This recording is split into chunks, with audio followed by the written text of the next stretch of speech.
and how is possible someone could take these steps.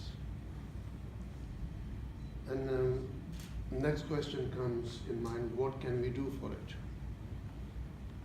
What I or we as nation can do for them or for the situation. Whenever any disaster happens, I tend to travel to those countries and try to share the pain and grief of those who are suffering. But it's not restricted to only disasters. When New Zealand attack happened, I was woken up in the middle of night that Imam Qasim, this happened and you need to be aware of it. And immediately I started my journey plan, and within days I was there, and I saw such a wonderful nation, such a wonderful country.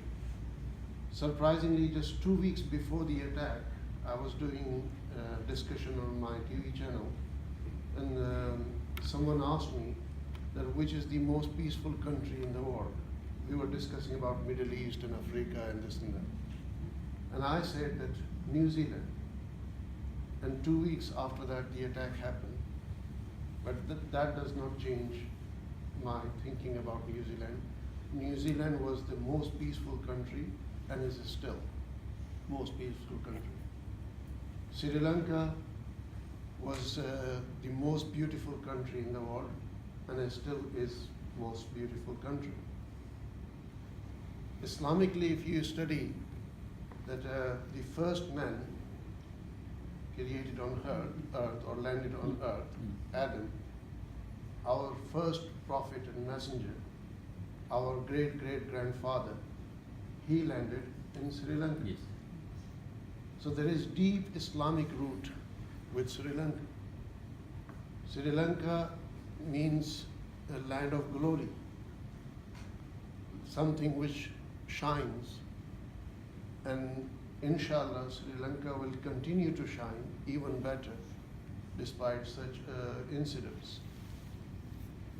Again, when Sri Lanka attack happened in the morning, I was also woken up, and it was quite sad because just the night before I arrived from Umrah, from our pilgrimage. I returned from Saudi Arabia, went to sleep, and next morning this happened.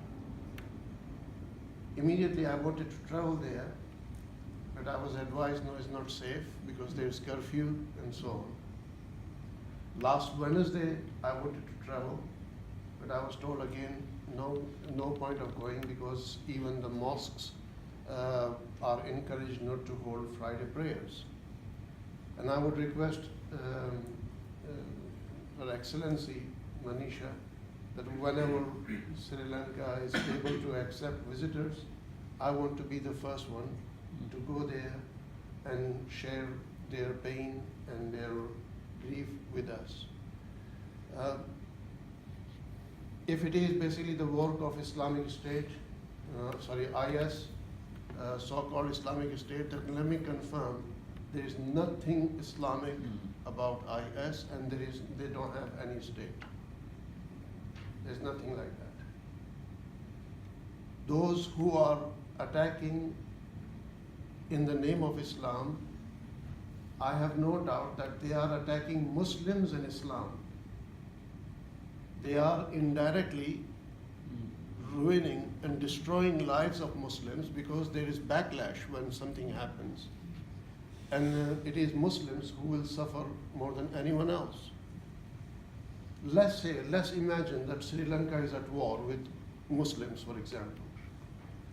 Let's imagine that there is jihad going on in Sri Lanka.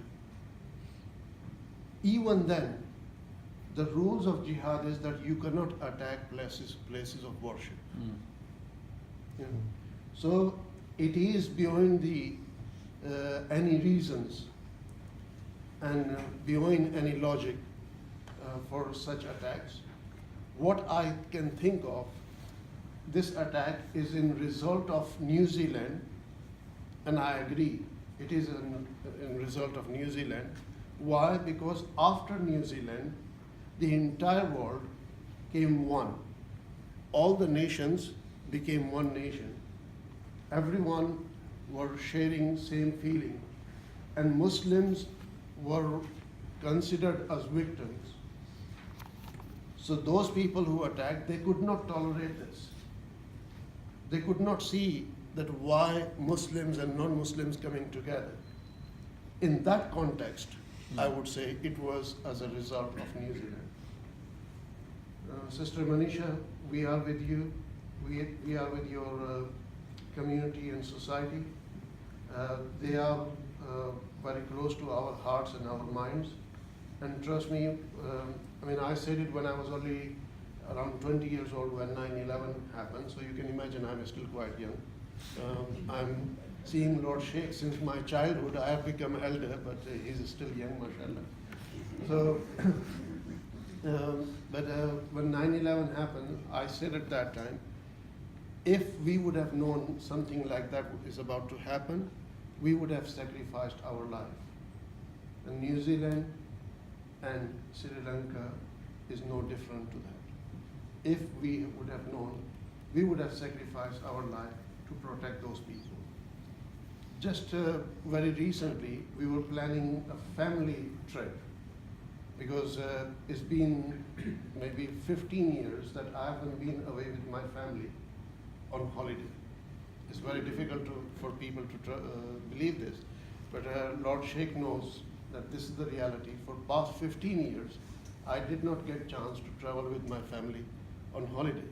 Not that I'm far from family or I have dispute in the family. No, every single day, or whenever I'm in UK, I'm at home. But the country we chose for the destination of our first holiday would have been Sri Lanka, and it still will be Sri Lanka. So we are with you. Thank you very much. May God bless you. Assalamu alaikum.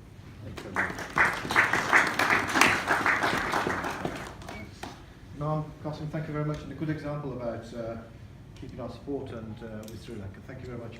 Our last speaker, just for a couple of moments.